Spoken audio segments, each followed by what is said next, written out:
దేవుని మహాపరిశుద్ధ నామ మహిమ కలుగును గాక. ఈరోజు మనము చూడబోయే వాక్యాలు ఏంటంటే, పడిపోకుండా క్రీస్తులో నిలబడుకునుట ఎలా? అటువంటి ఒక జీవితం ఉందా? అటువంటి జీవితాన్ని పొందుకోవాలంటే మనం ஏன் చేయాలని దేవుడు ఎదురు చూస్తున్నాడన్న కార్యం మీద మనం தியானிச்சுకుందాం. இன்றைக்கு நாம் கர்த்தருடைய வசனத்தை விழுந்து போகாமல் நிலைத்து நிற்கிற கிறிஸ்தவ வாழ்க்கை அப்படிப்பட்ட ஒரு வெற்றியின் வாழ்க்கை இருக்கா? அப்படிப்பட்ட ஒரு வாழ்க்கை இருந்தால் நாம் என்ன செய்ய வேண்டும் தேவனுடைய அந்த வெற்றியை பெற்றுக்கொள்ள என்கிற தலைப்பு மேல நம்ம பார்ப்போம். మొట్టమొదటిగా మనము కీర్తనలు 15వ కీర్తనను మనం చూసినట్లా అక్కడ కదల్చబడని ఒక జీవితం జీవించాలంటే ఎటువంటి పోలికలు మనలో ఉండాలని కూడా దేవుడు రాసి ఉంచాడనమాట. சங்கீதம் 15வது சங்கீதத்தை நாம் வாசித்து பார்த்தால் முழுமையாக நாம் அசைக்கப்படாத ஒரு வாழ்க்கையை நாம் எப்படி வாழ வேண்டும் என்று இந்த முழு சங்கீதத்தில் எழுதி வைத்திருக்கிறார். యెహోవా నీ గుడారములో అతిథిగా ఉండదగిన వాడెవడు? నీ పరిశుద్ధ పర్వతం మీద నివసింపదగిన వాడెవడు?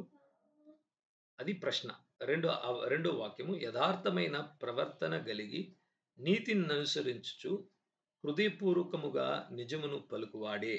అటివాడు నాలుకతో కొండములాడుడు, తన చెలికానికి కీడు చేయుడు, తన పొరుగువాని మీద నిందమోపడు.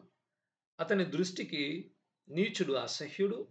అతడు యెహోవా యందు భయభక్తులు గల వారిని సన్మానించును.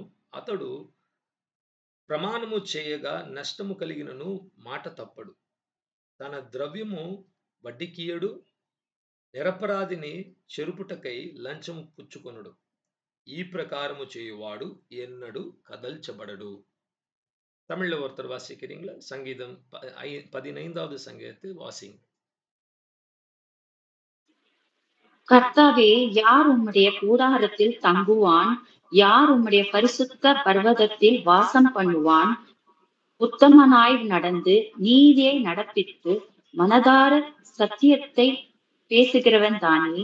அவன் தன் நாவினால் புறங்கூறாமலும் தன் தோழனுக்கு தீங்கு செய்யாமலும் தன் அயலான் மேல் சொல்லப்படும் நிந்தையான பேச்சை எடுக்காமலும் இருக்கிறான். ஆகாதவன் அவன் பார்வைக்கு தீர்ப்பானவன். கர்த்தருக்கு பயந்தவர்களையோ கனம் பண்ணுகிறான். ஆணையிட்டதில் தனக்கு நஷ்டம் வந்தாலும் தவறாதிருக்கிறான். தன் பணத்தை வட்டிக்கு கொடாமல் குற்றமில்லாதவனுக்கு விரோதமாய் பரிதானம் வாங்காமலும் இருக்கிறான். இப்படி செய்கிறவன் என்றென்றைக்கும் అసైకపడువదిలే. హల్లెలూయా. మనం ఇక్కడ చదువుకున్న వాక్యంలో చాలా చక్కగా రాయబడి ఉన్నది. ఎన్నడూ కదల్చబడిన ఒక జీవితము, ఎన్నడూ కదల్చబడిన ఒక ఆత్మీయమైన జీవితం మనలో కలగాలంటే ఇటువంటి పోలికలను దేవుడు కోరుకుంటున్నాడు. நாம் என்றென்றைக்கும் அசைக்கப்படாத ஒரு ஆவிக்குரிய ஜீவியத்தை வாழ வேண்டும் என்றால் பழைய ஏற்பாட்டில் ஆண்டவர் இப்படிப்பட்ட ஒரு குணாதிசயத்தை கேட்கிறார். మొదటి వాక్యం చూసిన ఎడల అక్కడ 2 ప్రశ్నలు అడిగాడు. ఎవరు నీ గుడారంలో నివసిస్తారు? ఎవరు మీ పరిశుద్ధ పర్వతంలో నిలవబడడానికి తగిన వాడు ఎవడు అని కూడా 2 ప్రశ్నలు. யார் உங்களுடைய கூடாரத்தில், உங்களுடைய ஆலயத்தில் தங்கியிருப்பாங்க? யார் உம்முடைய பரிசுத்த பர்வத்து மேல நிலைத்திருக்க கூடும் என்று 2 கேள்விகள் கேட்கப்படுகிறது. యథార్థమైన ప్రవర్తన కలిగి నీతిని అనుసరించు వాడు. ఓకే, உண்மையான சத்தியம், உத்தமமான உள்ளம், உத்தமமான ஒரு வழியை தேர்ந்தெடுத்து நீதியை செய்கிறவனாம். హృదయపూర్వకముగా నిజము పలుకువాడు. உள்ளத்தின் ఆழத்திலிருந்து ఉண்மையை பேசுகிறோம். చూడండి, దేవుడు వచ్చి నీతిని, యథార్థతను, నిజమును మన జీవితము నుండి కోరుకుంటున్నాడు. பாருங்க, ஆண்டவர் நம்மளுடைய வாழ்க்கையிலிருந்து உத்தமமான మార్గం, నీதியான మార్గం, సత్యத்தை, ఉண்மையை அவர் విரும்புகிறார். ఏ ఒక్క వ్యక్తి ఇటువంటి మార్గంలో నడుచుకుంటున్నాడో అతడు యెహోవా దృష్టిలో చాలా అతి ప్రియురాలుగా ఉన్నారు. யார் இப்படி கர்த்தருடைய பார்வையில நடந்து கொள்கிறார்களோ அவர்கள் தேவனுடைய பார்வையில மிகவும் பிரியமான మగనాகவும் మగళాகவும் இருக்கிறார்கள். యేసుక్రీస్తు ప్రభు చెప్పాడు, అవును అంటే అవునని చెప్పాలి. లేదు అంటే లేదని చెప్పాలి. దానికి పైగా ఏవి మాట్లాడినను అది కీడైపోతుంది, పాపము అని కూడా మనకు నేర్పించాడు. ஆண்டவராக இயேசு நமக்கு சொன்னார், ஆம் என்றால் இருக்கிறது இருக்கிறதாகவும், இல்லாதது இல்லாதாக சொல்ல வேண்டும். எஸ்னா எஸ்ன்னு சொல்லணும். நோனா நோன்னு சொல்லணும். அதற்கு மேல எதுனா கூட்டி கழிச்சு பேசினீங்கன்னா, அது பாவமா மாறிவிடும் என்று కూడా சொன்னாரு. ఇప్పుడు ఇక్కడ మనలో అటువంటి యథార్థమైన ప్రవర్తన ఉందా? మనం నీతి మార్గంలో నడుచుకుంటున్నామా? మన హృదయము అంతరంగము నుండి నిజమును పలుకుతున్నామా? హృదయము వేటి చేత నిండుతుందో అవే நோட்டி மாட்டலை வஸ்தாதி అని కూడా దేవుని వాక్యములో ఉన్నది. இன்றைக்கு நாம் கேட்க வேண்டிய கேள்வி, நாம் உத்தமமானவர்களாகவும் நீதியின் வழிகளில் நடந்து கொண்டு உள்ளத்திலிருந்து உண்மையை பேசுகிறோமா? உள்ளத்தின் நிறைவு வாய் பேசும் என்று கூட சொல்லப்படுகிறது. మూడో వాక్యం అటివాడు నాలుకతో కొండమలాడడు. அப்படிப்பட்டவன் மற்றவங்களை குறித்து குறை கூறி பேசாமல் இருப்பான் என்று கூட சொல்லப்பட்டிருக்கு. இங்கிலீஷ்ல he will not backbite. Backbite means you talk about a person when they are not there, something evil about them, something bad about them, either it is present or no, you are just talking about them in their absence. కొండపలాడుట అంటే ఒకరు లేనప్పుడు వారి గురించి చెడుగా మాట్లాడడం, వెనక మాట్లాడడం. Okay. ముందు చూసినప్పుడు ఒక మాట బాగున్నారా? వెనక్కి వెళ్ళినప్పుడు వారిని కసురుకుంటూ లేకపోతే వారి మీద నింద మోపుతూ మాట్లాడే మాటలన్నమాట. பாருங்க பேக் பைட்டிங் என்று சொல்லும்போது, பார்க்கும்போது அவங்களை பார்க்கும்போது ஒரு விதமா பேசுவோம். அவங்க இல்லாதப்போ அவங்களை குறித்து குறை கூறி பேசுவோம். அப்படி பேசக்கூடாது என்று சொல்லப்பட்டது. తన చెలికానికి కీడు చేయుడు. அவனுடைய నన్బనుకు அவன் తీமை செய்ய మాటాం. కొందరున్నారు ఎలా అంటే మీ స్నేహితులే, మీ బంధుత్వంలో ఉన్నవారే. వాళ్ళేం చేస్తారంటే సన్నిహితులే వాళ్ళే మనకు కీడు చేస్తూ ఉంటారు. சிலர் இருப்பாங்க. நமக்கு நல்ல நண்பர்கள், நல்ல சொந்தக்காரர்கள், நல்ல நெருங்கினவர்களாக இருக்கிறவங்களே நமக்கு తీమయే செய்ய அவங்க ముయற்சி చేందుకుంటూ இருப்பாங்க. 3 విధములైన మనుషులున్నారండి. కొందరొచ్చి మంచి చేసిన వారికి మంచి చేస్తారు. కీడు చేస్తే మీకు కూడా కీడు చేసేవాళ్ళు. ఇది మనిషి యొక్క స్వభావము. 3 விதமான மனிதர்களை நாம் பார்க்கலாம். 1வது நன்மை செய்றவங்களுக்கு நன்மை செய்வாங்க. எனக்கு நீ நல்லவனா இருந்தா நான் உனக்கு நல்லவன். எனக்கு நீ கெட்டவனா இருந்தா நான் உனக்கு కెట్టవన్. ఇది మనిషినుడి ఇయల్బు. రెండోది రెండో గుంపు వారు ఎలాగంటే మంచి చేసిన వారికి కీడు చేస్తారు. కీడు చేసిన వారికి కీడు చేస్తారు. ఇది సాతాను యొక్క గుణము. 2வது வகையான ஜனங்கள் எப்படி என்றால், நன்மை செய்தவர்களுக்கும் தீமை செய்வார்கள். தீமை செய்கிறவர்களுக்கும் இன்னும் அதிகமான தீமை செய்வார்கள். இது పిశాసిన్ గుణం. మూడవ గుంపు ప్రజలు ఎలా ఉంటారంటే, మంచి చేసిన వారికి మరింత మంచి చేస్తారు. చెడు చేసిన వారికి ఇంకా గొప్పగా వారికి మంచి చేయడానికి ప్రవర్తిస్తూ, మంచి మంచి చేస్తూ వారిని ప్రేమిస్తూ ఉంటారు. ఇది దేవుని గుణము. 3வது கூட்டத்தின் ஜனங்கள் எப்படிப்பட்டவங்க என்றால், நன்மை செய்றவங்களுக்கும் நன்மை செய்வாங்க. அவங்களுக்கு தீமை செய்றவங்களுக்கு அதிகமான நன்மை செய்வாங்க. ఇది దేవ గుణం. ఇక్కడ మాట్లాడబడుతున్నదొచ్చి అసలు తన సొంత స్నేహితునికి చెడు చేయకూడదు. అలాగంటే మనం నేర్చుకోవాల్సిన పనేంటంటే కార్యం ఏంటంటే ఇక్కడ నుండి మనకు తెలిసిన వారు, మనకు సన్నిహితులుగా ఉన్నవారు, మనల్ని నమ్ముతున్నవారు, మన బంధువులైండొచ్చు, స్నేహితులైండొచ్చు, వారు మనల్ని నమ్మకంతో మన దగ్గర అన్నీ షేర్ చేసుకోవడం జరుగుతుంది. అలా లేకపోతే నమ్మకంతో ఉన్నందువల్ల వాళ్ళు చాలా భయం లేకుండా ఉంటారనమాట. మనం ఎవరిని చూసి భయపడతాం? బయట వాళ్ళని చూసి భయపడతాం. మన విరోధులను చూసి భయపడతాం. ఇంట్లో ఉన్న వారిని చూసి భయపడం కదా అసలు. நம்ம பாருங்க யாரை பார்த்து பயப்படுவோம்? வெளியில இருக்கிறவங்கோ, ஆ உலகத்தில் இருக்கிறவர்கள், அவர்கள் நமக்கு ஏதாவது தீமை செய்வாங்களா என்று தான் பயப்படுமே தவிர, நம்ம குடும்பத்தில் இருக்கிறவங்களோ, நம்மளுடைய నண்బర్களை குறித்து நம்ம భయపడ మాటం. మన ఇంట్లో వచ్చి మనకుంచిన ఆహారాన్ని తినడానికి ఇందులో విషం ఉంచారేమో అనేసి మనము అనుమానించం. కానీ అటువంటి నమ్మకంతో తింటూ ఉంటే, అక్కడ పాయిజన్‌ని కలిపి ఉంచితే ఇంట్లో ఉన్నవాళ్ళే, అది నమ్మక ద్రోహం. అదే చేయకూడదని చెప్తున్నాడు. ஒரு வீட்ல ஆகாரத்தை புசிக்கிறவங்க யாருமே பயப்பட மாட்டாங்க. இதுல ஏதாவது கலந்து வச்சிருப்பாங்களா? விஷத்த போட்டிருப்பாங்களா? நமக்கு ஏதாவது கேடை உண்டாக்கி இருப்பாங்களா? என்று நினைக்க மாட்டாங்க. அப்படிப்பட்ட அப்படிப்பட்ட ஒரு குடும்பத்துல, அப்படிப்பட்ட ஒரு வீட்டிலேயே அங்க இருக்கிறவர்கள் ஒருவருக்கு விரோதமாக ஒருவர் எழும்பி, அப்படி தீமையை செய்தால் அது நம்பிக்கை துரோகம். அததான் செய்யக்கூடாது என்று சொல்லியிருக்கிறது. ఒకరు మనల్ని నమ్ముతున్నప్పుడు ఆ నమ్మకానికి మనం వచ్చి ఆ నమ్మకాన్ని కాపాడుకోవాలి. ஒருத்தர் நம்மை நம்பும்போது அந்த நம்பிக்கையை நாம் కాపాற்ற வேண்டும். అలాగే జరగాలి కానీ మనము లోకంలో చూస్తుంటే ఎన్నో సంఘటనలు జరుగుతుందన్నమాట. ఇంట్లో ఉన్న వారిని ఒకరినొకరు చంపేస్తున్నారు. స్నేహితులు, బిజినెస్ పార్ట్నర్స్‌గా ఉన్నవాళ్ళు అసూయతో ఇతరులను చంపేయడము, ఇతరులకొచ్చి హత్య చేయడం ఇటువంటి కార్యాలు జరుగుతున్న సంఘటనలు అవన్నీ கூட அபநம்மகாన్ని புட்டிస్తున్నதన్నమాట. பாருங்க இப்படிப்பட்ட காரியங்கள்லாம் உலகத்துல பார்க்கும்போது நெறைய நடக்குது. குடும்பத்தில் உள்ளவங்களே, இல்லாட்டி சிநேகிதர்கள், வியாபாரம் செய்கிறவங்க, ஒருத்தர் ஒருத்தர் மேல இருக்கிற அவங்க அவங்க வந்து பொறாமை பட்டு இவன் வளர்ந்து போகிறான் என்றனால ఇవங்களுக்கு ஒரு తీమయే చెయ్య ఆరంభించిరాంగో. అలా చేయడం ద్వారా ఏం జరుగుతుందంటే, దేవుడుంచిన మంచి విషయాల మీద కూడా ప్రజలకు పుచ్చుకోవడానికి ఒక భయం అనేది కలుగుతుంది. அப்படி நடக்கிறதுனால என்ன நடக்கும்னா, தேவன் வைத்திருக்கிற நன்மையான காரியங்கள் பெற்றுக்கொள்ள கூட அவங்களுக்குள்ள భయం ఉండాகும். దేవుడు ఒక విషయాన్ని వచ్చి చాలా మంచిదని కూడా చెప్పాడు. తన దృష్టిలో పవిత్రమైనదని చెప్పాడు. ఏదంటే ఒక ఒక్ ఒక వివాహం అన్నది దేవుని దృష్టిలో చాలా విలువైనది. ఒక కుటుంబము, ఒక భార్య, భర్త, బిడ్డలు అనేది దేవుని దృష్టిలో చాలా ఆయన ఆనందించే విషయం వచ్చి ఒక కుటుంబం అన్నమాట. దేవునికి అన్నిటికంటే పైగా మంచి సంతోషాన్ని ఇచ్చేదేంటంటే ఒక కుటుంబము కలిసికట్టుగా ఉండి, ఒకరినొకరు ప్రేమించుకుంటే అక్కడే పరలోకంలో ఉన్న ఆ సంబంధము ఒక నిజమైన కుటుంబంలో కనబడుతుందండి.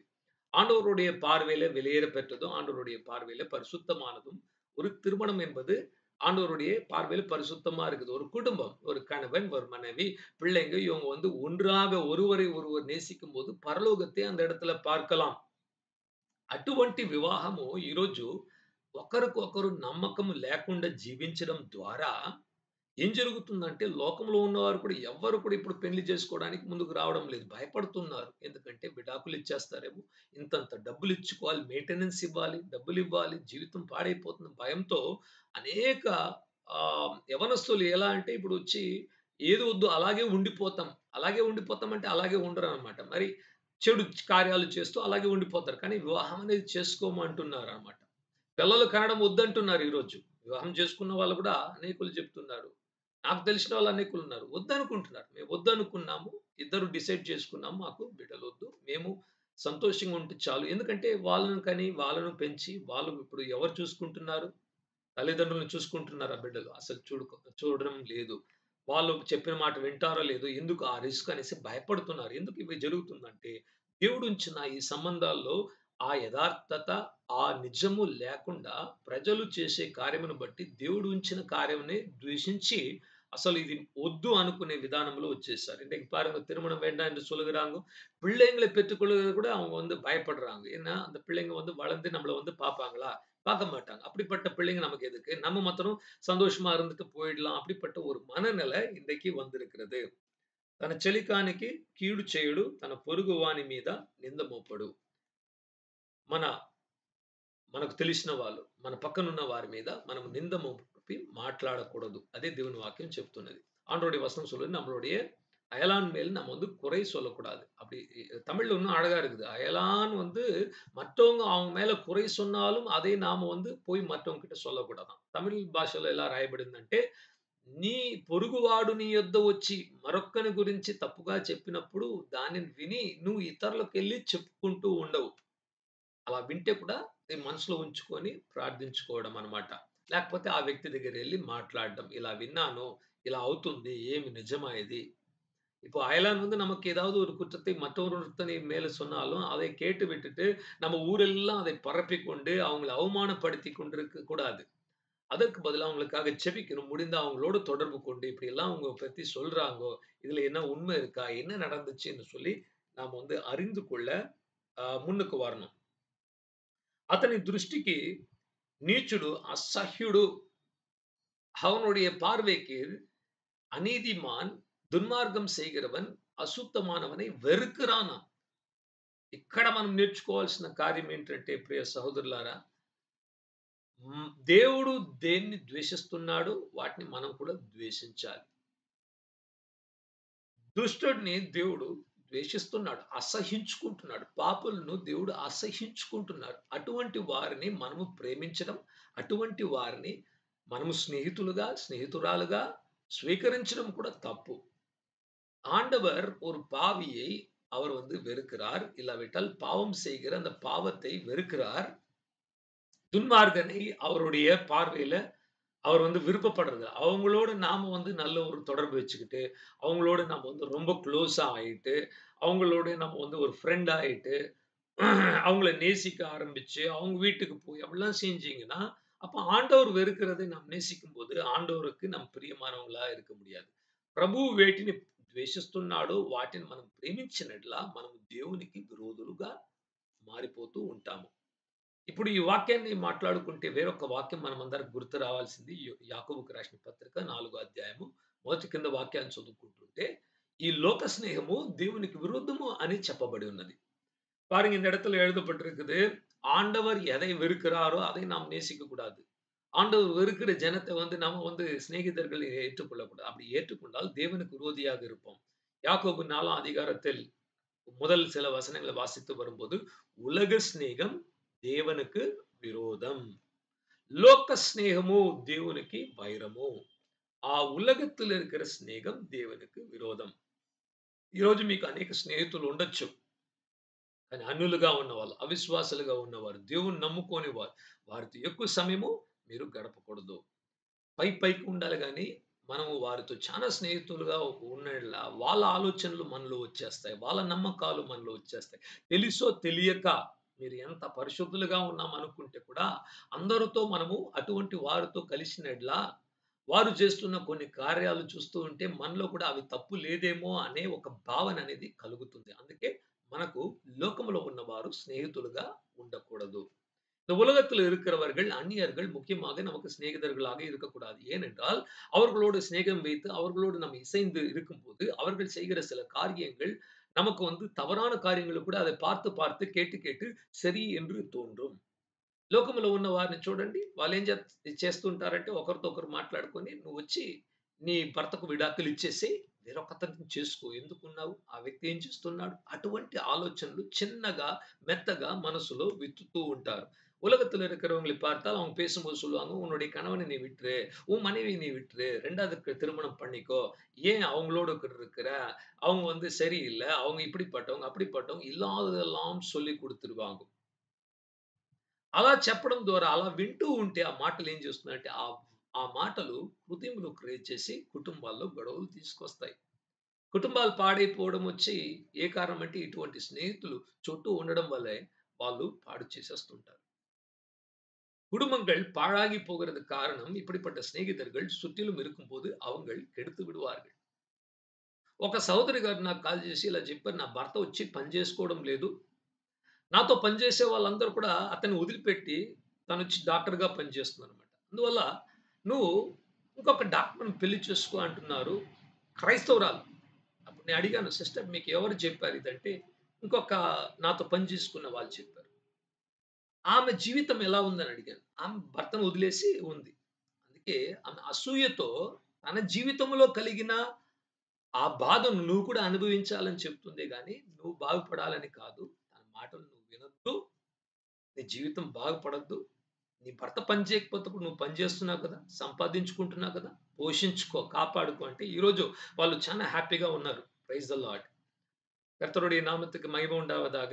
ஒரு சகோதரி அவங்க டாக்டரா வேலை செய்றாங்க. அவங்க என்னோட தொடர்பு கொண்டு பேசி ஜெபம் பண்ணும்போது அவங்க சொன்னாங்க, "என்னுடைய கணவன நான் விட்டுறலாம்ன்னு நெனைக்கிறேன். ஏன்னா அவர் சொன்ன பேச்சு கேட்கறதில்ல. கொஞ்சம் குடிக்கிறாரு, ட்ரிங்க்ஸ் அதிகமா பண்றாரு, வேலை செய்றதில்ல. அதனால நான் என் கணவன விட்டுறலாம்ன்னு இருக்கேன்." யார் உங்களுக்கு இப்படிலாம் சொல்லிக் குடுத்தாங்கன்னா, என் கூட வேலை செய்றவங்கலாம் சொன்னாங்க. "நீ நல்லா சம்பாதிக்கிற. நீ ஒரு டாக்டர். நீ எதுக்கு இப்படிலாம் இருக்கணும்னு" சொன்னாங்க. அப்ப நான் கேட்டேன், அந்த சொன்ன சகோதரி அந்த சொன்ன நபர்கள் அவங்களுடைய வாழ்க்கை எப்படி இருக்குன்னு கேட்டா, அவங்க கணவன விட்டுட்டு அப்படி உல்லாசமா வாழ்ந்து கொண்டிருக்கிற ஒரு வாழ்க்கையில இருக்கிறவங்க. அப்ப நான் சொன்னேன், அவங்களுடைய குடும்பம் கெட்டு போனதுனால, இவங்க பொறாமையோட நீங்க நல்லா இருந்தா பிடிக்கல. அதனால நீ கூட விட்டுரு. நீ கூட என் மாரி மாறிடு. நீ கூட அ ஊதாரியா இருந்துரு என்று தான் சொல்றாங்க. அவங்க உங்களுடைய வாழ்க்கைய சரிப்படுத்துறதுக்காக சொல்லல. உங்க வாழ்க்கைய அழிக்கிறதுக்காக சொல்லுகிறாங்க. நீங்க சம்பாதிக்கிறீங்களா? அத வச்சுக்கிட்டு நீங்க சந்தோஷமா இருங்க. உங்க கணவன பார்த்துக்கோங்க. அவர் மனம் திரும்புவார். அதுக்காக ஜெபம் பண்ணுங்கோ என்று சொன்னேன். இன்றைக்கு அவங்க எல்லாம் அது பிரச்சனைகள்லாம் நீங்கி எத்தனை பிரச்சனைகள் இருந்தாலும் அவங்க வந்து சகித்துக் கொண்டு கர்த்தருக்காக சந்தோஷமா இருக்கிறாங்க. మనము లోక స్నేహాన్ని ద్వేషించాలి. நம்ம வந்து ఉலగத்தின் స్నేహத்தை நாம் వెరుక வேண்டும். అతడు యెహోవా యందు భయభక్తులు గల వారిని సన్మానించును. మన స్నేహితులు ఎవరు?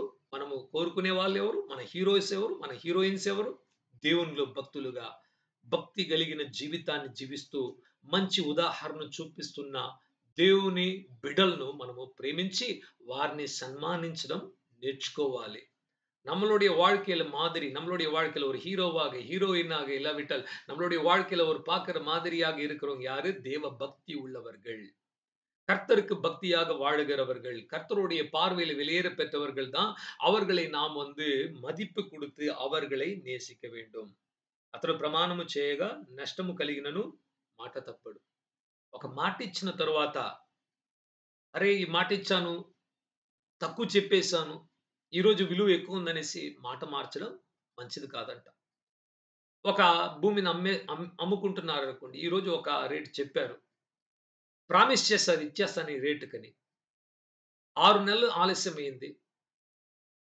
ప్రామిస్ చేసిన వ్యక్తి అడ్వాన్స్ ఇచ్చాడనుకోండి. అడ్వాన్స్ ఇచ్చి ఇది కొనుక్కుంటాను, ఇదే రేట్ అని ఫిక్స్ చేసుకున్నాడు. 3 నెలలయిన తర్వాత లేదు మారిపోయింది. ఇప్పుడు నువ్వు ఇవ్వాలని చెప్పకూడదు. ఒక్కసారి ఒప్పుకున్న ఎడల, నోటి మాట ద్వారా మనం ఒప్పుకున్న దాన్ని, మన మాటను మనము கௌரவிச்சாలి. உதாரணத்துக்கு நம்ம ஒரு இடத்த விக்கிறோம் என்று வைத்துக் கொள்ளுங்கள். இன்றைக்கு இருக்கிற விலையை நம்ம சொல்லிட்டோம். அவங்களும் அட்வான்ஸ் குடுத்துட்டாங்க. ஆனா, ஒரு 2, 3 மாசம் தள்ளி போச்சு அவங்க வாங்குறதுக்கு. அப்போ உடனே இந்த நாள் ரேட் மாறிடுச்சு என்று சொல்லக்கூடாது. அதே ரேட்டுக்கு அவங்களுக்கு குடுத்துறணும். ஏன்னா நம்ம వార్త కుడుతుటం, వాక్కు కుడుతుటం, ఒప్పురవు ఆయటం.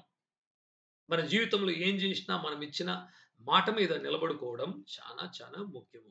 நம்மளுடைய வாழ்க்கையில எதை செய்தாலும் நம்மளுடைய వార్த்தை மேல நிற்பது மிகவும் மிகவும் அவசியம். కొన్ని సంవత్సరాల క్రితం ఉన్న ప్రజలందరూ కూడా మాటకు ఎక్కువ విలువిచ్చేవారు. சில ஆண்டுகளுக்கு முன்பாக வாழ்ந்தவர்கள்லாம் பார்த்தீங்கன்னா, அவங்களுடைய வார்த்தைக்கு மிகவும் மிகவும் ముఖ్యత్వத்தை கொடுக்கிறவங்க. తల వెళ్ళిపోయినా మాట అనేది అసలు మారకూడదు అన్న అభిప్రాయం కలిగిన వారు. ఈరోజు ఎక్కడ చూసినా ఎవ్వరికి కూడా వాళ్ళు చెప్పిన మాటకు విలువ లేదు. ఈరోజు ఒక మాట అంటే రేపు ఒక మాట. రేపు ఒక మాట అంటే ఎల్లుండి ఒక మాట. అసలు మాటకు ఎవరిని నమ్మాలి? ఎవరు నమ్మలేకపోతున్నామనేసి మనమొచ్చి ఇప్పుడు సందేహించాల్సిన సమయాల్లో ఉన్నాము. பழைய காலத்த தலையே போனாலும் வார்த்தை போயிடக்கூடாதுன்னு சொல்லி, சொல்ல வாக்குத்தத்தத்தை நிறைவேற்றணும் என்று சொல்லி எவ்வளவோ பிரயாசப்படுவாங்க. ஆனா இன்றைக்கு பாருங்க, சொன்ன வார்த்தைக்கு விலையே இல்ல. இன்னைக்கு ஒரு வார்த்தை, நாளைக்கு ஒரு வார்த்தை టక్ టక్కుன்னு మారికిటే இருக்குது. బైబిల్ వాక్యం చెప్తున్నది. యాకోబుకు రాసిన పత్రిక 3వ అధ్యాయము 2వ వచనము. ఎవడు తన మాటలో మార్పు లేకుండా తన మాట మీద నిలబడుకుంటాడో అటువంటి వ్యక్తి సంపూర్ణమైన వ్యక్తి అంట. யாக்கோபு 3 அதிகாரம் 2வது வசனத்துல சொல்லப்பட்டிருக்கிறது. எவன் தன்னுடைய வார்த்தையில உண்மை உள்ளவனாக, தான் சொல்லுகிற வார்த்தையை செய்கிறானோ, வார்த்தையில அவன் உண்மை உள்ளவனா இருக்கிறான், அவனே பரிபூர்ணமான மனுஷன். The one who stands on his own word is a perfect man. తన సొంత మాటను గౌరవించి, మాట ప్రకారము నడుచుకొని ఇచ్చిన వాక్కును నెరవేర్చేవాడు పరిపూర్ణుడు. எவன் தன்னுடைய வார்த்தை கொடுத்த వార్తயை నెరవేర్చుகிறாనో అవనే పరిపూర్ణமான మనిదన్ என்று వచనం சொல்லுகிறது. దేవుడు యెహోవా ఆయన మాటిస్తే అంతే అయిపోయింది. ఒక్కసారి మాటిచ్చాడు అనుకోండి మరలా మార్చుకునేది అనేది ఉండదన్నమాట. ஆண்டவர் பாருங்க ஒரு முறை அவர் வாக்கு கொடுத்து விட்டால் அந்த வார்த்தை அவர் மாற்றவே மாட்டார். அந்த வார்த்தை அப்படியே நிலைத்திருக்கும். ఈ కారణం బట్టే దేవుడు మీకు ఒకవేళ ఎవరైనా ఒక వ్యక్తి వచ్చి నాకు 9 వరాలు కావాలి ప్రభువా అని ఏడ్చి అడిగి దేవుని యొద్ద నుంచి పొందుకుంటే దేవుడు వానికి ఆ వరాలు అనుగ్రహించేసినాడు అనుకోండి. ఒకసారి ఇచ్చేసాడు. వెళ్ళు నీకు ఇచ్చేసాను. అతడు ఆ తరువాత ఆ వరాన్ని పొందుకున్న తరువాత గర్వంలో పడిపోయాడు. అసలు నాకు ఇంత శక్తి ఉందనేసి దేవుని వదిలిపెట్టి దూరం వెళ్ళిపోయాడు. తన జీవితంలో పాపం వచ్చింది. ఏది ఎలా ఉన్నప్పటికీ అద్భుతాలు చేస్తూ ఉంటారు. స్వస్థతలు జరుగుతూ ఉంటాయి. అన్ని భాషలు మాట్లాడుతూ ఉంటారు. వ్యాఖ్యానం చెబుతూ ఉంటారు. దెయ్యాలను వెళ్ళగొడుతూ ఉంటారు. అసలు అన్నీ జరుగుతూ ఉంటాయి. చివరి వరకు అద్భుతాలు, పరిశుద్ధాత్మ క్రియలు జరుగుతూ ఉంటుంది. అటువంటి వారు మోసపోవడానికి కారణం ఏంటంటే, దేవుడు నాతో లేకపోతే నేను ఇవన్నీ ఎలా చేయగలుగుతాను? అప్పుడు దేవునితో నేను ఉన్నాను అనుకోని వాళ్ళు మోసపరుచుకుంటారు. అలా కాదు. దేవుడు ఒక వరాన్ని ఇచ్చేస్తే మనం తప్పు చేసినా, ఒప్పు చేసినా దాన్ని తీసివేయడు. మరలా ఇవ్వు అని చెప్పడు. ఇచ్చిన ఒక బహుమతిని మరలా తీసుకోడు. అవి క్రియేట్ చేస్తూ ఉంటుంది. కానీ వరమును ఉంచుకొని మనకు దేవునికున్న సంబంధాన్ని మనము ఎప్పుడు మనం వచ్చి మనము మెజర్ చేసుకోకూడదు. మన జీవితంలో ఉన్న ఫలము ఎలా ఉంది? మనకు యేసయ్యకున్న సంబంధం ఉంచుకొని మనం పోల్చుకోవాలి తప్ప, మన వరాన్ని ఉంచుకొని మనం ஆலோசிக்கக்கூடாது. ஆண்டவர் பாருங்க, அவர் கொடுத்த வார்த்தையை நிறைவேற்றுகிற தேவன் ஒரு முறை ஒருத்தனுக்கு 9 வரத்தை கொடுத்து விட்டார் என்று வைத்துக் கொள்ளலாம். அவன் பாவம் செய்தாலும், தேவனை விட்டுட்டு போனாலும், என்ன செஞ்சாலும் அவங்களுடைய வாழ்க்கையில வரம் கிரியை செய்துகிட்டே இருக்கும். அற்புதம் நடந்துகிட்டே இருக்கும் அந்த ஊழியத்துல. அது ஓடிக்கிட்டே இருக்கும். ஒரு மொமெண்டம், ஒரு ட்ரெயின வந்து இன்ஜின் ஆஃப் பண்ணாலும் ஓடிக்கிட்டே இருக்கிற மாரி இது ஓடிக்கிட்டே இருக்கும். அற்புதங்கள் நடந்துகிட்டே இருக்கும். ஜனங்க ரட்சிக்கப்பட்டுக்கிட்டே இருப்பாங்க. இவங்க நினைப்பாங்க, "ஓ! தேவன் என்னோடு கூட இருக்கிறார். அதனால தான் நான் எல்லாம் செய்ய முடியுது." இல்ல. வரத்தை வைத்து, நம்மளுடைய ஊழியத்தில் நடக்கிற காரியத்தை வைத்து வாழ்க்கையை நாம ஒப்பிட்டு பார்க்கக்கூடாது. வாழ்க்கை வேற, ஊழியம் வேற, வரங்கள் வேறு. நமக்கும் தேவனுக்கும் இருக்கிற உறவு, நமக்கும் தேவனுக்கும் இருக்கிற பரிசுத்த வாழ்க்கை என்பது நம்மளுடைய வாழ்க்கையில வருகிற కణిகளை வைத்து நாம் தெரிந்து కొள்ள வேண்டும். ఈ కారణం బట్టి ప్రభువైన యేసుక్రీస్తు చెప్పాడు, ఒక వ్యక్తిని మీరు ఎటువంటి వ్యక్తి అని గ్రహించాలంటే అతని సేవను చూడకండి. అతడు చేసే ప్రసంగాలను చూడకండి. అద్భుతాలను చూడకండి.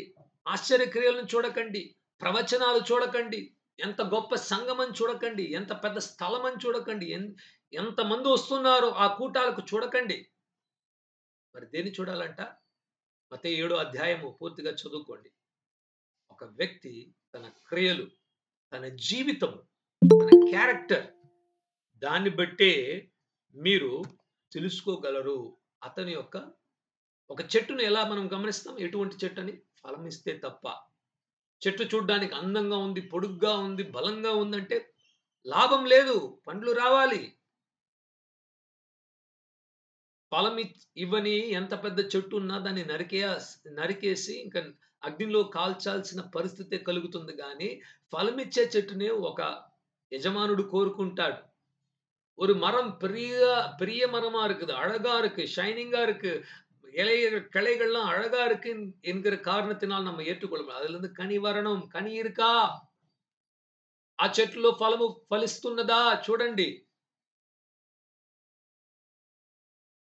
ఆ వ్యక్తిలో ఫలముందా? క్రీస్తు గుణముందా? తగ్గింపుందా? ప్రేమ ఉందా? దయ గుణముందా? మంచితనం ఉందా? యథార్థత ఉందా?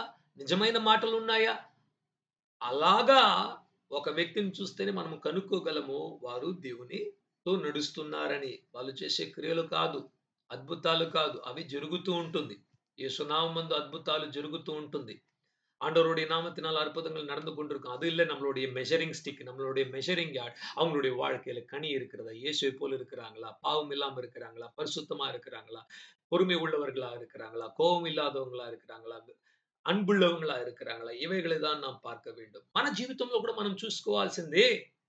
నేను ఎంత గట్టిగా ప్రార్థన చేస్తున్నాను, ఎంత గొప్పగా ప్రసంగిస్తున్నాను, ఎంత మంచిగా ఇతరులకు వాక్యం చెప్తున్నాను, ప్రార్థిస్తున్నాను కాదు. మన జీవితంలో యేసుక్రీస్తు వలే మన హృదయంలో అటువంటి తలంపులు, అటువంటి ఆలోచనలు ఉన్నాయా లేదా? దాన్ని బట్టి మన జీవితాన్ని మనం తీర్పు తీర్చుకోవాలి. நம்மளுடைய சொந்த வாழ்க்கை கூட நம்ம எப்படி நியாயம் தீர்க்க வேண்டும் என்றால், நம்ம எப்படி பிரசங்கம் செய்றோம், பாடுகிறோம், இசை வாசிக்கிறோம், இல்லாவிட்டால் கர்த்தருக்காக அதை செய்றோம், இதை செய்றோம், காஸ்பல் கொடுக்கிறோம், ட்ராக்ஸ் கொடுக்கிறோம். இதெல்லாம் வந்து நல்லதுதான். ஆனா அதை வைத்து நம்ம வந்து கவனிச்சிடணும். நம்மளுடைய உள்ளத்தை பார்க்கணும். நம்மளுடைய ஆலோசனைகளை பார்க்கணும். நான் எப்படிப்பட்டவனா இருக்கிறேன்? எனக்கு எப்படிப்பட்ட ஆலோசனைகள் வருது? என்ன செய்றேன்? நான் இயேசுவை போல இருக்கிறேனா? அவருடைய அன்பு இருக்கா? அவருடைய சமாதானம் இருக்கா? சந்தோஷம் இருக்கா? அதை தான் நாம் తేడ வேண்டும். చివరి వాక్యము, తన ద్రవ్యము వడ్డీకి ఇయ్యడు, నిరపరాధిని చెరుపుటకై లంచము పుచ్చుకొనడు. దేవుని బిడ్డలుగా ఉన్నవారు ధనాన్ని ఇతరులకు వడ్డీకి ఇవ్వకూడదు. చాలా కఠినమైన కార్యం. కొందరికొచ్చి అదే వ్యాపారంగా ఉండొచ్చు. క్రీస్తును అంగీకరించక ముందు వడ్డీలిచ్చే వ్యాపారం చేసుకునే వారిగా ఉండి ఉండొచ్చు. యేసయ్యను నమ్ముకుంటున్నారు. ఇప్పుడు వచ్చేసారు. ఇప్పుడు బ్రదర్ నేనొచ్చి యేసుక్రీస్తుని నమ్ముతున్నాను. చాలా సంతోషం. బాప్తిసం పొందుకోండి. చాలా సంతోషం. పరిశుద్ధాత్మ కావాలి. చాలా సంతోషం. కానీ వడ్డీలు ఇవ్వడం ఆపేసావా? ஒருத்தங்க வந்து வட்டி குடுத்துட்டு இருக்காங்க. இன்ட்ரெஸ்ட்க்கு பணத்த குடுத்து சம்பாதிச்சுட்டு இருக்காங்க. அதான் அவங்களுடைய வாழ்வாதாரம். இப்ப அவங்க இயேசுவை நம்பிட்டாங்க. ரட்சிக்கப்பட்டுட்டாங்க. ஞானஸ்நானம் எடுத்துட்டாங்க. பரிசுத்தாவின்னு பெறாங்கன்னு சொல்றாங்க. ஆனா வட்டி விடுறத விட்டுட்டீங்களா? అది నా వ్యాపారమండి. అది నా వృత్తండి. అది నా జాబు. దాన్ని వదులుకుంటే నేనెలా? நீங்க வந்து வட்டி குடுக்குறத விட்டுட்டீங்கன்னா, அவங்க சொல்லுவாங்க, "இது எங்க வேலை, எங்க தொழிலு. காலாகாலமா இத தான் நாங்க பண்ணிக்கிட்டு இருக்கிறோம். இத விட்டுட்டு நாங்க எப்படி இருக்கிறது?" ఇతరులను తప్పు చేయని వారిని తప్పు చేసిన వారిగా చూపించడానికి లంచం పుచ్చుకోకూడదట. చేయలేని పనిని చేశాడు అని చెప్పడానికి ప్రజలేం చేస్తుంటారంటే అబద్ధ సాక్ష్యాలు ఎప్పుడు లేపడానికి లంచాలిస్తారు. యేసుక్రీస్తు పునరుద్ధానుడైన కార్యాన్ని ఆ సైనికులు చూసినప్పటికి వాళ్ళు వెళ్లి చెప్పారు. ఇలా దేవదూత వచ్చాడు, లేచాడు, ఇవన్నీ తోయబడిందంటే అవన్నీ చెప్పకండి అని ఎక్కువ వాళ్ళకు డబ్బులిచ్చి మత్తయి సువార్తలు మనం చదువుకుంటున్నాం. ఎక్కువ డబ్బులిచ్చి లంచాన్నిచ్చి ఆయన శిష్యులు మేము నిద్రపోతుంటే వచ్చి బండను తీసేసి శరీరాన్ని తీసుకెళ్ళిపోయారు అని చెప్పండంటే ఈ రోజు వరకు ఇజ్రాయేలు ప్రజలు యేసుక్రీస్తు గురించి ఇదే నమ్ముతున్నారు. ఎలా అంటే నిరపరాధిగా ఉన్న వ్యక్తిని శిష్యులు ఏదో ఒక తప్పు చేసి ఆయన శరీరాన్ని తీసుకెళ్లారు అన్న ఒక అబద్ధాన్ని చెప్పించడానికి లంచాన్ని ఇచ్చారు. లంచాన్ని పుచ్చుకున్నారు. కోట్లలో ఇచ్చుంటారు ఆ కాలంలో. பாருங்க ஆண்டவராகிய இயேசு கிறிஸ்து மரித்த அவருடைய கல்லறையில பாதுகாத்துக் கொண்டிருந்த அந்த சேவகர்கள் தேவதூதர் வந்து அந்த கல்லறை திறக்கப்பட்டதெல்லாம் பார்த்தாங்க. பயந்து போனாங்க. செத்தவங்களைப் போல இருந்தாங்க. அவங்க போய் சொல்லும்போது பரிசேயர்கள், சதுசேயர்கள், வேத பண்டிதர்கள் என்ன சொன்னாங்கன்னா, பிரதான ஆசாரியர் உங்களுக்கு நான் நெறைய காசு குடுக்குறேன். நீங்க ஒரு பொய் சொல்லணும். என்ன சொல்லணும்? நாங்க தூங்கிக் கொண்டிருக்கும்போது, உறங்கிக் கொண்டிருக்கும்போது சீஷர்கள் வந்து அந்த சரீரத்தை எடுத்துக்கிட்டு போயிட்டாங்கோ. இயேசு உயிரோடு எழும்பல. அந்த வார்த்தை தான் இன்றைக்கு வரைக்கும் இஸ்ரவேல்ல இருக்கிறது. ఈ వడ్డీలిచ్చే కార్యం గురించి మాట్లాడుతున్నప్పుడు మనలో ఎక్కువ ఎవరు అటువంటి క్రియలు చేసేవారుగా ఉండం. இந்த பணத்தை வட்டி குடுக்கிறது என்று சொல்லும்போது, அநேகர் நமக்குள்ள செய்யாம இருப்போம். இருக்காம இருக்கலாம். కానీ కొన్ని కొన్ని పనులు, కొన్ని కొన్ని వృత్తి ఉందన్నమాట. జాబ్స్ క్రైస్తవులు చేయలేరండి. சில சில வேலைகள் இருக்குது. கிறிஸ்தவர்கள் உண்மையாகவே அவங்களுடைய வாழ்க்கையில அந்த வேலைகளை செய்ய முடியாது. చెప్పనా ఏదో? నంబర్ 1 లాయర్‌గా, అడ్వొకేట్‌గా క్రైస్తవులు మన దేశంలో పని చేయలేరు. అలాంటి క్రైస్తవులు అంటుంటే ఆ జాబ్‌ని మానుకోవడమే వాళ్ళకి మంచిదన్నమాట. లా దయచేసి మీ పిల్లలకు చదివిపిచ్చద్దండి. అబద్ధాలు చెప్పేది, మోసపరిచేది, హంతకుడిని కాపాడే, తప్పు చేసిన వాడిని కాపాడి నిరపరాధికి శిక్షనిచ్చేదే న్యాయస్థానం. ఈ ప్రపంచంలో ఉన్న న్యాయస్థలం. కనీసం మన భారతదేశంలో మనకు తెలుసు అన్నమాట. అబద్ధాలు మాట్లాడకుండా ఏ ఒక న్యాయమూర్తి కూడా న్యాయాన్ని పలుకుతున్నవాడు అన్యాయమే చేస్తున్నాడు. பெற்றோர்களே தயவு செய்து உங்களுடைய பிள்ளைகளை லா படிக்க வைக்காதீங்கோ. அப்படின்னா இந்த இந்த இது ஒரு நியாயாதிபதியாக கிறிஸ்தவர்களாக இருந்தா பொய் சொல்லாம இருக்கணும்ல. எப்படி பொய் சொல்லாம இருப்போம்? தப்பு செய்யறவனுக்கு நம்ம உதவி செய்யணும். கொலை செய்தவன கொலை செய்யலன்னு சொல்லி நிரூபிக்கிறது தான் லாயரோட வேலை. காப்பாத்தி குடுக்கிறது தான் அவனுடைய வேலை. அப்படிப்பட்ட வேலையை செய்ய முடியுமா? செய்ய முடியாது. 2వది ఆల్కహాల్ అమ్మడము, ఆల్కహాల్ లేకపోతే టొబాకో కంపెనీలో పనిచేయడం. ITC company, Indian tobacco company. అందులో మీకు సీఈఓ జాబ్ వచ్చినా తీసుకోకూడదు. ఎందుకంటే tobacco kills people, causes cancer to people. అటువంటి కంపెనీలో మనం వెళ్లి పనిచేస్తే మనము దేవునికి ప్రియులుగా ఉండలేము. மற்றொரு காரியம் கிறிஸ்தவர்கள் வந்து ஒரு ஆல்கஹால் கம்பெனி பிராண்டி, விஸ்கி தயார் பண்ணுகிற கம்பெனியோ, அந்த கம்பெனில வேலை செய்யவோ, அந்த வியாபாரங்களை செய்யவோ, இல்லாவிட்டால் நமக்கு இந்தியால ஐடிசி என்கிற கம்பெனி, இந்தியன் டொபாக்கோ கம்பெனி. அதுல போய் நம்ம வேலை செஞ்சா, அந்த கம்பெனிக்கு நம்ம வந்து உழைத்தால் దేవునికి ప్రియమా இருக்க முடியாது. మూడవది రాజకీయ నాయకులుగా క్రైస్తవులుగా ఉండి రాజకీయ నాయకులుగా ఉండడం చాలా చాలా కఠినమైన కార్యం. రాజకీయ నాయకులు అవ్వకుండా ఉండడమే మంచిది. மூன்றாவது அரசியல்வாதிகளாக மாறி விடாமல் இருக்கிறது நல்லது. அரசியல்வாதிகளாக மாறினால் பொய் சொல்லணும், ఏమాతணும், కొலை చేయணும், వ్యభిచారం చేయணும், எல்லாமே చేయணும். అంక రాజకీయ నాయకుడు అంటే అన్ని తప్పుడు చేయాలి. హత్యలు చేయాలి. చేయకపోతే నిన్ను చంపేస్తాడు. వ్యభిచరించాలి, హత్య చేయాలి, తాగాలి, తినాలి, లంచాలు ఇవ్వాలి, లంచం పుచ్చుకోవాలి, అన్ని చేయాలన్నమాట. అసలు మనస్సాక్షి అనేది ఉండదక్కడ. నీతి న్యాయం అనేది లేదు. ఏ ఒక్క రాజకీయ నాయకుడు నేను పరిశుద్ధుడిని లేకపోతే నీతిమంతుడుగా ఉన్నానని చెప్పుకోలేము. ప్రతి ఒక్కరు கரப்டடே. எந்த ஒரு அரசியல்வாதியாக இருந்தாலும் அவங்க தவறு செய்யல, நான் நீதியா இருக்கிறேன்னு சொல்ல முடியாது. அவங்க எல்லாமே கரப்டட். அப்படி இருக்க முடியும். 4வது cinema industry, serial industry media, secular మీడియాలో పనిచేసే వాళ్ళు క్రైస్తవులుగా దేవుని రాజ్యంలో ప్రవేశించడం అరుదైన కార్యం. 4வது ஒரு கிறிஸ்டியன்ல ஒரு செக்குலர் மீடியா மினிஸ்ட்ரி, ஒரு சீரியல் கம்பெனி, ஒரு சினிமா டிவி ஷோ கம்பெனி இதுக்கு வேலை செய்கிறவங்க నిశ్చయమా పరలోక రాజ్యத்துக்குள்ள ప్రవేశిக்க முடியாது. ఎందుకో తెలుసా? అటువంటి వారు చెడు క్రియను, లోకాన్ని, అపవిత్రతలో కుటుంబాల్ని పాడు చేసే సినిమాలు, సీరియల్‌లు దానివల్లే పాడైపోతుంది. వాటిని చూసే ప్రజలు పాడైపోతున్నారు. అటువంటి క్రియలు చేసే కార్యక్రమంలో క్రైస్తవులుగా ఉన్నవారు భాగస్వామ్యం తీసుకున్న యెడల, వాళ్ళు సంబంధం ఉంచుకున్న యెడల అక్కడ జరిగేదేంటంటే అవినీతికి వాళ్ళు பணிచేస్తున్నారు. பாருங்க இந்த மாரி சினிமா, சீரியல் இவைகளுக்கு ஒரு கிறிஸ்தவன் வேலை செய்யும்போது, அவன் அநீதிக்கு அவன் உழைத்துக் கொண்டிருக்கிறான்.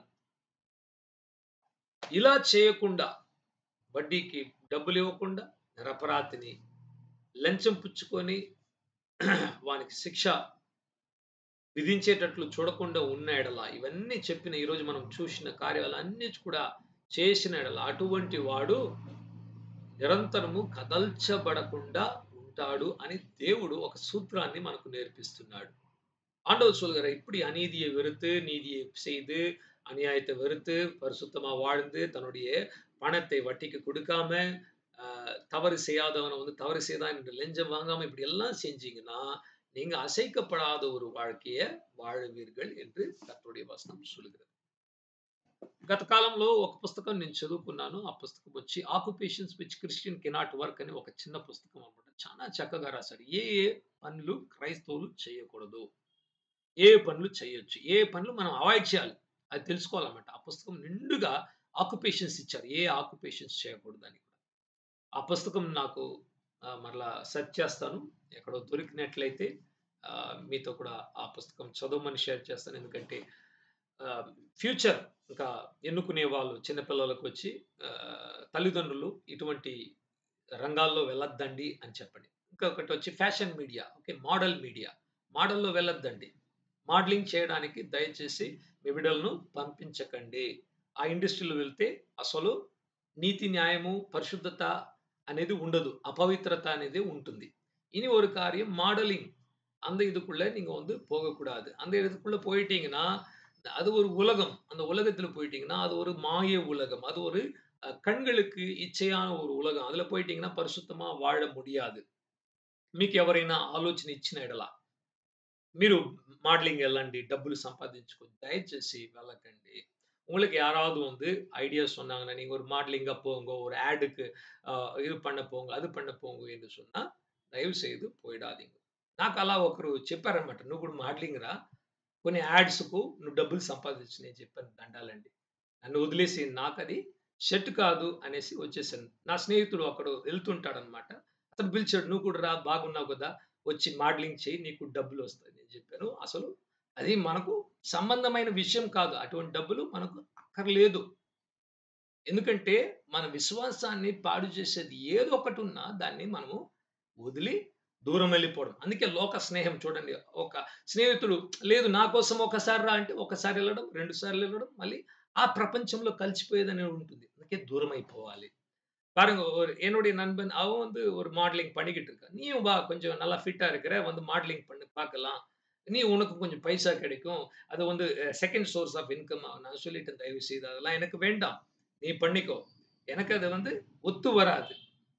நம்மளுடைய விசுவாசத்துக்கு ஒத்து வராது. இப்படிதான் உலக சிநேகம். உலக சிநேகிதர்கள் என்ன பண்ணுவாங்க, நம்மள சும்மா கூப்பிடுவாங்க. வந்து பாரு, சும்மா నిన్ను పారు. అతడు ఏం చెప్పాడు, నిన్ను సెలెక్ట్ చేసుకోరు. ఫస్ట్ చూస్తారన్నమాట. అన్ని చేపిచ్చాక, అన్ని వర్కౌట్ చేశాక బాగవుతే సైన్ చేసుకుంటారని చెప్పారు. నాకు అసలు వద్దనేసి వచ్చేసాను. అటువంటి ఆలోచనలు మనకు వద్దు. அவங்க சொன்னாங்க, "நீ சும்மா ஒரு வேடிக்கை தான். சும்மா அங்க நடந்து பாரு." அவங்க சொல்லுவாங்க, காஸ்டியூம்ஸ்லாம் போட்டுக்கிட்டு நின்னா, அவங்க ஃபோட்டோ எடுத்துட்டு எப்படி பண்ணலாம்ன்னு சொல்லுவாங்க. நான் சொன்னேன், "దయவு செய்து వేండాం. ఇదాం ఉలగం తరిగిన ఆలోచనే. ప్రపంచంలో ఉన్న, లోకంలో ఉన్న స్నేహితులు, తెలిసిన వారు ఇలాగే చెప్తారు. వచ్చి ఇలా డబ్బులు సంపాదించుకోవడానికి ఈజీ మనీ వస్తుంది. ఇలా చేస్తే నీకు ఎక్స్‌ట్రా ఇన్‌కమ్స్ వస్తాయి అంటారు. తప్పుడు పనులు చేయమంటారు. కొందరైతే ఇంకా ప్రొఫెషనల్‌గా ఉన్న వారిని వచ్చి ఏం చేస్తారంటే, నువ్వు ఒక హెచ్ఆర్‌గా ఉన్నావనుకో, రా ఇక్కడ ఒక కంపెనీ ఉంది. ఆ కంపెనీలో ఒకరోజు హెచ్ఆర్‌గా యాక్ట్ చేస్తే నీకు 40,000 ఇస్తారు. జస్ట్ వచ్చి అక్కడ నిలబడుకోవాలి. నేనే ఈ కంపెనీ హెచ్ఆర్, హెడ్ అని నిలబడుకోవాలన్నమాట. ఆ రోజు ఒక్క రోజు మాత్రం వేషం ధరించుకొని ఆ స్థలంలో పని చేస్తున్నట్లుంటే డబ్బులొస్తాయి. వెళ్ళకండి అలాగా. పిలుస్తారు, మీ స్నేహితులు పిలుస్తారు. ఈ కంపెనీలో పిలుస్తున్నారు. అక్కడ రా, ఇక్కడ రా అంటారు. నన్ను కూడా పిలిచారు ఎన్నో సార్లు. అక్కడికి రా, ఇన్స్‌పెక్షన్ జరుగుతుంది. ప్రిన్సిపల్‌గా కూర్చో కాలేజ్‌లో. 50,000 ఇస్తాం. జస్ట్ 5 అవర్స్ కూర్చొని నేను ప్రిన్సిపాల్ అని అక్కడ కోటేసుకొని కూర్చుంటే 50,000 వస్తుంది. ఎందుకు వద్దంటావు? వద్దు. అటువంటి ధనము మనకు వద్దు. சிலர் கூப்பிடுவாங்க, "வாங்கோ நீங்க வந்து ஒரு ஹெச்ஆரா இருக்கீங்களா? இந்த கம்பெனில வந்து நடியுங்கோ. இங்க நீங்க தான் ஹெச்ஆர். நீங்க தான் ஒரு பிரின்சிபால்ன்னு சொல்லி கொஞ்சம் வந்து நடியுங்கோ." அங்க நடிக்க போக்கூடாது. என்னையும் கூப்பிட்டாங்க. நீங்க வந்து சும்மா ஒரு பிரின்சிபாலா நடிச்சிட்டீங்கன்னா 5 மணி நேரத்துக்கு ரூ. 50,000 எப்படி இருக்கு டீல்? இல்லன்னு சொல்லிடணும். No, tell no to all those things. All those things are fraud. ఇవన్నీ దేవుని చూపులో చాలా అసహ్యమైన విషయాలు. ఇవెல்லாம் కర్తరుடைய பார்வையில అருவెరుపాன కార్యం. ఇవన్నీ మనం చేయగలిగితే మనము స్థిరపడి పడిపోకుండా నిలబడుకునే ఒక జీవితంలో క్రీస్తు అనే బండరాతి మీద మన జీవితము ஸ்திரப்படுத்துந்தி தேவன் మనల్ని ஆசீர்வதிச்சுருக்காக. இப்படிப்பட்ட காரியங்களை நாம் செய்தால் நம்மளுடைய வாழ்க்கை கிறிஸ்து என்கிற அந்த கற்பாறை மேல கட்டப்படும். கர்த்தர் நம்மை ஆசீர்வதிப்பாராக. ஆமென். ప్రార్థించుకుందాం.